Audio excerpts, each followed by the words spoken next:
Hello friends, welcome to the new episode of my channel. আমি অরিত্র। এখন এই ভিডিওর মধ্যে আমরা কথা বলছি দ্য পিরামিড স্কিম বলে সিরিজটা নিয়ে। টিভিএফ এর নতুন সিরিজ, এটা প্রাইম ভিডিওতে বেরিয়েছে। 7টা এপিসোড রয়েছে এবং প্রত্যেকটা এপিসোডই বেশ বড় রান টাইমের আর কি। এবং সিরিজটা দেখবার সময় অ্যাকচুয়ালি আপনাদের যা রান টাইম তার থেকে আরো বেশি রান টাইম ফিল হবে, সেটার মধ্যে আমি পরবর্তীতে আসছি। দেখুন, দু রকমের স্কিম হয়, ঠিক আছে, যেটা দিয়ে মানে জালিয়াতি করা হয়। একটা হয় স্পঞ্জি স্কিম, যেরকম আমাদের বাংলাতে ছিল সারদা স্ক্যাম, ঠিক আছে, ওয়েস্ট বেঙ্গলে হয়েছিল বিশাল বড় করে, আপনারা প্রত্যেকে জানেন। আগে সঞ্চয়িতা হয়েছিল। তো সেটা হচ্ছে পঞ্জি স্কিম। পঞ্জি স্কিমে কি হয় কি, একটা লোক আপনার থেকে টাকা নিচ্ছে, দিয়ে বলছে আমি কোনো বিজনেসে ইনভেস্ট করবো, ইত্যাদি করে আপনাকে ইন্টারেস্ট দেবো আর কি। ঠিক আছে, এবার আপনাকে যে ইন্টারেস্টটা দিচ্ছে সেটা বেসিক্যালি অন্য আরেকজনকে কাউকে অনবোর্ড করেছে, তার থেকে যে টাকাটা নিয়েছে সেই টাকাটা দিয়ে আপনাকে ইন্টারেস্টটা দিচ্ছে, দিয়ে আপনাকে বলছে আবার আপনি ইনভেস্ট করুন। এইভাবে এর টাকা ওকে, ওর টাকা একে, ইসকি টোপি উসকে স্যার, উসকি টোপি ইসকে স্যার, মানে এরকম করে করে চলছে পঞ্জি স্কিম। এবার যদি অ্যাট এ টাইম অনেক লোকে নিজেদের টাকা ফেরত চায়, তখন এই পঞ্জি স্কিম ফেল করে যায়, বা যদি এই যে রিইনভেস্টমেন্ট আপনি করতে বারণ করে দেন তখন ফেল করে যায়। তো এটাকে বলে পঞ্জি স্কিম। এটা হচ্ছে এক রকমের। আর পিরামিড হচ্ছে পঞ্জির থেকে আলাদা। পিরামিড জেনারেলি নিজেকে ডিসগাইজ করে হচ্ছে যেটা একটা মাল্টি লেভেল মার্কেটিং। আপনি ঢুকছেন, আপনি অনবোর্ড যে হচ্ছেন, আপনাকে একটা সার্টেন টাকা দিয়ে, অ্যামাউন্ট দিয়ে অনবোর্ড হতে হবে, ঠিক আছে। এবার আপনাকে কয়েকটা প্রোডাক্ট দেবে, এবার আপনাকে সঙ্গে সঙ্গে বলবে কি আপনি আরো 4 জনকে আর কি অনবোর্ড করুন। এবার তারা যখন অনবোর্ড হবে, তারাও একটা করে এক্স অ্যামাউন্ট অফ ফিস দিচ্ছে, তাহলে আপনি টাকা পাচ্ছেন আর কি। এবার সেই 4টে লোককে নিজেদের আন্ডারে 4 করে করে আর কি লোক ঢোকাতে হবে। তো পিরামিড স্কিমে কন্টিনিউয়াসলি লোক আপনাকে ঢুকিয়েই যেতে হবে। পিরামিড স্কিম ম্যাথামেটিক্যালি ডিজাইনই করা হয়েছে এমন করে, আপনারা গুগল করলে পেয়ে যাবেন। খুব ইন্টারেস্টিং ব্যাপারটা যে ওটা বাই লজিকই ফেল করবে, কারণ আপনি পপুলেশন তো ফাইনাইট, মানে ধরুন আপনার বিজনেস চলছে চলছে চলছে, কিন্তু এটা তো পপুলেশনটা তো ফাইনাইট পুরো পৃথিবী। তো ওটা আপনি যাই করেন ইনফাইনাইট তো নয়। আর পিরামিড স্কিমটা এমনভাবেই চলছে যে যত আপনি নতুন লোক আনবেন ততই উপরের লোকেরা আর কি টাকা পাবে। পিরামিডের নিচটা বড়, ওই জন্য পিরামিডের স্ট্রাকচার দেখবেন নিচটা বড় উপরটা ছোট, ঠিক আছে। তো নিচে যত নতুন লোক ঢুকছে সে টাকা দিচ্ছে, সেটাতে উপরের লোকেরা টাকাটা পাচ্ছে আর কি। এবং তার বদলে সে কিছু প্রোডাক্ট পাচ্ছে। এবার তাকে সঙ্গে সঙ্গে প্রোডাক্ট বিক্রিটা মেন কথা নয়, আপনি কাকে অনবোর্ড আনছেন সেটা মেন কথা। তো এইটাকে বলা হচ্ছে পিরামিড স্কিম। তো পঞ্জি পিরামিড এই দুটোর মধ্যে তফাৎ আছে। কনসেপ্ট লেভেলে খুব ইন্টারেস্টিং, এবং সেই জন্যই আমার এই সিরিজটা নিয়ে এত মানে মানে ছিল আর কি, ইন্টারেস্ট ছিল যে দেখবো। কারণ এই জিনিসটা প্রচুর বেশি লেভেলে হয়, প্রচুর জালিয়াতি হয় এই পিরামিড স্কিমের নামে। ইন্ডিয়াতে প্রচুর হয়, প্রচুর গরিব মানুষ নিজেদের টাকা পয়সা হারিয়েছে। এবার সেটা নিয়ে একটা শো করছে টিভিএফ। তো স্বাভাবিক ব্যাপার, সাবজেক্টটা তো ইন্টারেস্টিং, দেখতে ভালো লাগবে এই আশা নিয়ে। প্লাস অ্যাক্টার্সরাও ভালো, পরমবীর সিং চিমা রয়েছে, রণবীর শোরে রয়েছে, শেখর সুমনের ক্যামিও রয়েছে। তো অটোমেটিক্যালি একটা কিউরিওসিটি ছিল। কিন্তু মানে অনেস্টলি বলছি, যা আইডিয়াটা পোটেনশিয়াল ছিল, শোটা ভালো হয়নি, শোটা আমার ভালো লাগেনি। তার কারণ হচ্ছে, প্রথম কথা হচ্ছে এই যে আপনাকে আমি এক্সপ্লেন করলাম না, এটা মানে এটা তো আমি জাস্ট আপনাকে সিম্পল ওয়ান ওয়ার্ডে বললাম আর কি, আরো অনেক কিছু আছে ডিটেলিং। এবার এইটা না, মানে মেকার্সরা ধরে নিয়েছে যে অডিয়েন্স অলরেডি পিরামিড স্কিমের ব্যাপারে সব জানে। তো প্রথমে যখন শুরু হচ্ছে, ঠিক আছে, সেটা দেখাচ্ছেই না, মানে এক্স্যাক্টলি কি যে হচ্ছে, পিরামিড স্কিমটা কি, তাদের একটা জায়গায় পরিষ্কার করে না আলাদা করে ব্রেকডাউন করে বুঝিয়ে দেওয়া উচিত ছিল পুরো জিনিসটাকে। সেটা করেনি, ঠিক আছে। যে যত গ্র্যাজুয়ালি গল্প এগোচ্ছে তত আমাদেরকে প্রসেসটা এমনি দেখিয়ে যাচ্ছে, কিন্তু এক্স্যাক্টলি ব্রেকডাউন করে বুঝিয়ে দিচ্ছে না, প্রথম কথা। সেকেন্ড হচ্ছে, এবার সবার কাছে আপনি এক্সপেক্ট করতে পারেন না যে সবাই পিরামিড স্কিমের ব্যাপারে জানবে, প্রথম। সেকেন্ড হচ্ছে কি, এই ধরনের গল্পে একটা টেমপ্লেট আছে। ধরে নিন জান্নাত। জান্নাতে আমরা কি দেখতে পাচ্ছি যে ইমরান হাশমি তার জীবনে সে তাস খেলতো, প্রচুর টাকা কামাতে চায়, প্রচুর প্রবলেমস আছে। এবার সে হঠাৎ করে জানতে পারছে যে ক্রিকেট বেটিং একটা নতুন জিনিস, যেটা দিয়ে সে প্রচুর কামাতে পারবে। এবার সে ক্রিকেট বেটিংয়ে যাচ্ছে, ধীরে ধীরে ধীরে ধীরে সে বিশাল পয়সা কামাচ্ছে। কিন্তু একটা পয়েন্টে পরবর্তীতে এই ক্রিকেট বেটিং, ফিক্সিং, এগুলোর জন্য সে দেখছে তার জীবনটা ধ্বংস হয়ে গেল, তার ভালোবাসার মানুষেরা দূরে চলে গেল, এবং তার হিরো আর কি মারা যাচ্ছে। এইটা টেমপ্লেট হয়। এই ধরনের টেমপ্লেট বা এন্ডিংটা অন্যরকমও হতে পারে, এরকমও হতে পারে রেজলিউশনটা, যে ভাই হিরো একটা পয়েন্টে সব বুঝতে পেরে এই পুরো দুনিয়াটাকে, মানে ভিলেনদেরকে হারিয়ে দিল, যারা আর কি এটার মেন মাথা ছিল তাদেরকে হারিয়ে দিল। দেখবেন টম ক্রুজের একটা সিনেমা আছে, ফার্ম বলে নাম মনে হয়, ওখানে এরকম আছে যে ও একটা ফার্মে কাজ করতে শুরু করে, যারা ইলিগাল কাজকর্ম করে।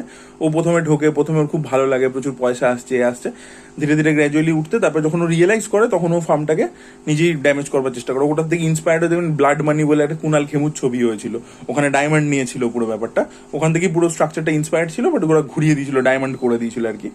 তো ওরকম টাইপের। তো এবার এই যে স্ট্রাকচারিংটা, এবার এই যে প্রথমে হিরো যে একটা অন্য কিছু করছিল, ফিনান্সিয়াল প্রবলেম ছিল, তার যে ওয়ার্ল্ড বিল্ডিংটা, সেটা এখানে করা হয়েছে। প্রথমে পারভীর সিং চিমা তার টাকা পয়সার প্রয়োজন রয়েছে, এবার তারপরে সেই ওয়ার্ল্ডটার মধ্যে ঢুকছে। এবার এই যে টাকা পয়সার প্রয়োজন রয়েছে, ওর যে ওয়ার্ল্ডটা দেখাচ্ছে, ওর ফ্যামিলি দেখাচ্ছে, ওর দাদু আছে, ওর কাকারা আছে, এবার তাদেরকে গল্পের মধ্যে পরে ফিরিয়ে এনেছে, তাদেরকে অনেকবার করে ডোমেস্টিক ড্রামা দেখিয়েছে এবং অ্যাকচুয়ালি দুটোর মধ্যে প্যারালাল টানতে গেছে। মানে পিরামিড স্কিমের একটা মজা কি, যে অ্যাকচুয়ালি আপনাকে ঠকাচ্ছে, ঠিক আছে, সে নিজেও ভিকটিম অফ দ্য সিস্টেম। কারণ আপনি আরো 4 জনকে আনছেন, মানে আপনি 4 জনকে ঠকাচ্ছেন, সেই 4 জন আরো 4 জন করে লোক আনছে, মানে 16 জন আসছে আর কি। তো মানে যে ভিকটিম, আপনিও ভিকটিম, আপনি আবার বোকা বানাচ্ছেন আর কি। তো এই যে জিনিসটা, এইটাকে ওরা ফ্যামিলির সাথে আর কি প্যারালাল টানবার চেষ্টা করেছে, যে একটা ফ্যামিলির মধ্যে প্রত্যেকে বোকা বানাবার চেষ্টা করছে, প্রত্যেকে মানে ফ্রড করবার চেষ্টা, কন করবার চেষ্টা করছে, এইটাই বোঝাবার চেষ্টা, এই জন্য প্যারালাল দেখাবার চেষ্টা করছে। আর প্রবলেম হচ্ছে যে ডোমেস্টিক ড্রামাটা আমরা দেখতে পাচ্ছি, এটা পারভীর সিং চিমার ফ্যামিলি, ওরা দাদাজি রয়েছে, ওর ভাইরা রয়েছে, সেই যে গল্পটা দেখা যায় না, ওটা ক্যারেক্টারগুলো ইন্টারেস্টিং নয়, ওর লাইফে যে প্রচুর ইমোশনালি আপনি অ্যাটাচ হয়ে যাবেন প্রোটাগনিস্টের সাথে, সেটা হচ্ছে না। তারপরে কি প্রোটাগনিস্ট অ্যাক্টিভলি কিছু করছে না। এই যে আমি টম ক্রুজের কথা বললাম, বা আমাদের আওয়ার আপনের এক্সাম্পল দিলাম ইমরান হাশমি, দেখুন ওখানে হিরো কিন্তু জেনে বুঝে যে এটা খারাপ জিনিস সেটার মধ্যে কিন্তু পার্টিসিপেট করছে, ঠিক আছে। তারপরে একটা পয়েন্টের পরবর্তী রিয়েলাইজ হচ্ছে ইদার ও শেষ হয়ে যাবে, আর নাহলে ওখান থেকে বেরিয়ে আসবে সবকিছু ধ্বংস করে।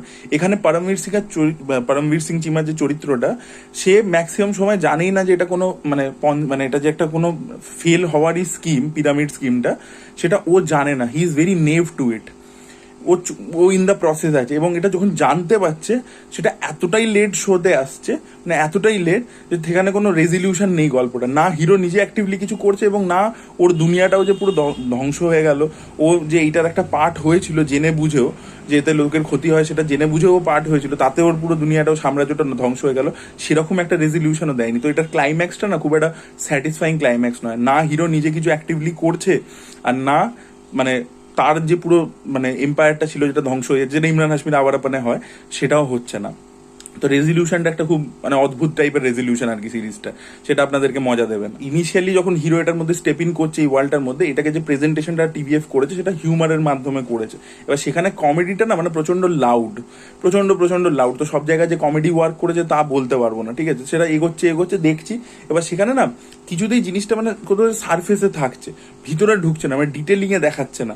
এবং প্যারালালি যে একটু করেই যে ক্ষতিগুলো দেখাতে শুরু করবে, সেগুলো একেবারে মানে বোঝাচ্ছেই না, ঠিক আছে, পুরো রোজি ভাবে। এবং সেটা অনেকটা টাইম জুড়ে চলছে, এবং সেখানে ইন্টারেস্টিং ওই যে বললাম যে হিরো অ্যাক্টিভলি কিছু করবে, প্রথম দিকটা যেরকম ও করছিল, যে শেখার সুমনকে রিপ্লেস করে রণবীর শোরাকে দিয়ে, ওই জায়গাগুলো ইন্টারেস্টিং লাগছে, রণবীর শোরাকে কিভাবে খুঁজে আনলো, কি করলো।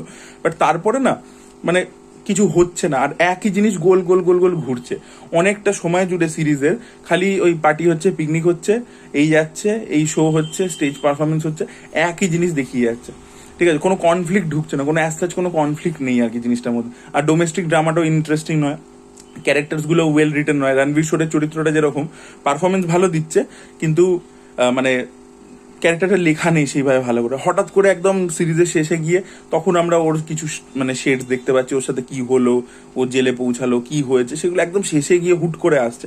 তার আগে অব্দি ক্যারেক্টারটা পুরো ব্লান্ট ক্যারেক্টার, মানে ট্রেডস ইন্টারেস্টিং, মানে ও পারফরমেন্স ভালো দিচ্ছে, বেশ যেভাবে সুন্দরভাবে কথা বলে, লোকে কনভিন্স করে দেয়, কিন্তু ক্যারেক্টারটাকে নিয়ে না তবে খেলছে না আর কি। এই জিনিসটা সব কটা ক্যারেক্টার্সকে নিয়েই আর কি হয়েছে, আর প্রচুর ক্যারেক্টার্স। তো শোটার আইডিয়াটা খুব ইন্টারেস্টিং হওয়া সত্ত্বেও আপনাকে পুরো ওয়ার্ল্ড বিল্ডিংটার মধ্যে ঢোকাতে পারেনি। মানে আজকের স্ক্যাম 1992 যখন আপনি দেখেন, যে শেয়ার মার্কেট বোঝে না তারও ইন্টারেস্ট আসতে শুরু করে।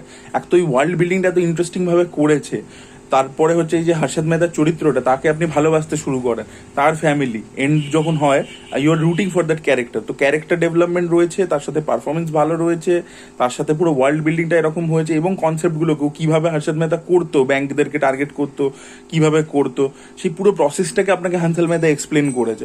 তো ওইটাকে আপনাকে করতেই হবে। এখানে না এক্সপ্লেনেশন আছে, ঠিক আছে, না আপনি প্রোটাগনিস্টের ডোমেস্টিক ড্রামা যেটা ওর পার্সোনাল ক্যারেক্টার আর্ক সেটার সাথে না জুড়ছেন, ঠিক আছে, না সিরিজের ক্যারেক্টারসগুলো ইন্টারেস্টিং যে আপনাকে ওয়ার্ল্ডের মধ্যে ঢোকাতে পারছে, আর জিনিসটা গোল ঘুরছে না, ওয়ার্ল্ডের মধ্যে আপনাকে ঢোকাতে পারছে, ইন্টারেস্টিং কিছু জিনিসপত্র হ্যাপনিং হচ্ছে না, খালি আইডিয়াটা ইন্টারেস্টিং, বাট তারপরে এপিসোডস এর মধ্যে কিছু ইন্টারেস্টিং ব্যাপার হচ্ছে না, রেজলিউশনটা ভালো নয়।